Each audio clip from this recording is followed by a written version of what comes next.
Hi, I'm Westman, and I am a makeup artist, also global artistic director for Revlon. And today I'm gonna do makeup to go out in the evening.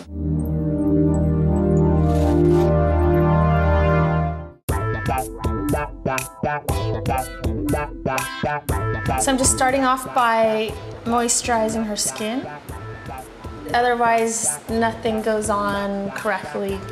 You have a much more even canvas to start applying makeup.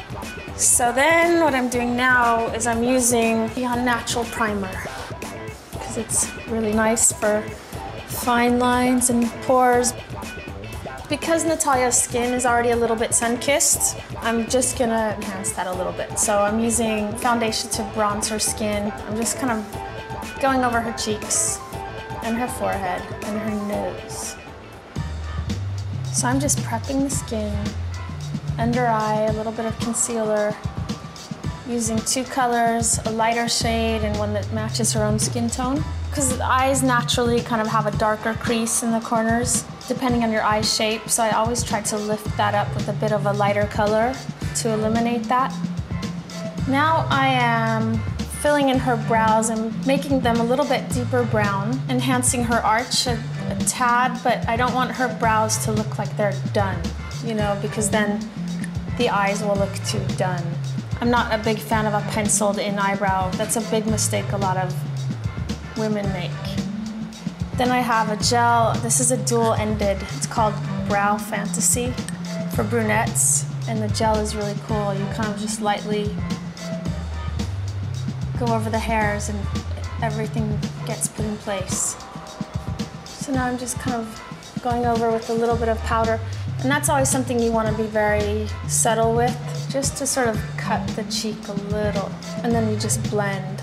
So now I'm doing a floaty smoky eye.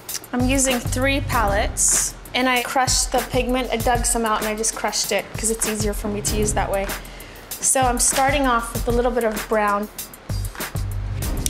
and now I'm gonna go in with the purple tone here. So I just kind of like vary between my clean brush and then my brush that I'm applying the product. I'm able to blend and just kind of take it where I want it to go without having more product added. Doing the same under her eyes, I'm adding a little bit of the warmer tone from this palette that's called Neutral Khakis. Now I'm adding a little bit of highlight in this tear duct. The highlight in the tear duct just opens up the eyes. It creates space between the eyes. Because the eyes are quite strong, I just want the lips to feel like nothing, basically. And this is quite simple. You can just do it with your fingers. It's just a sheer kind of light pink. And then I'm gonna add a little bit of this gloss that's called Shine City. And not so they look really glossy or anything, just so they look kind of a little bit sort of done. She still looks very modern. She just looks gorgeous.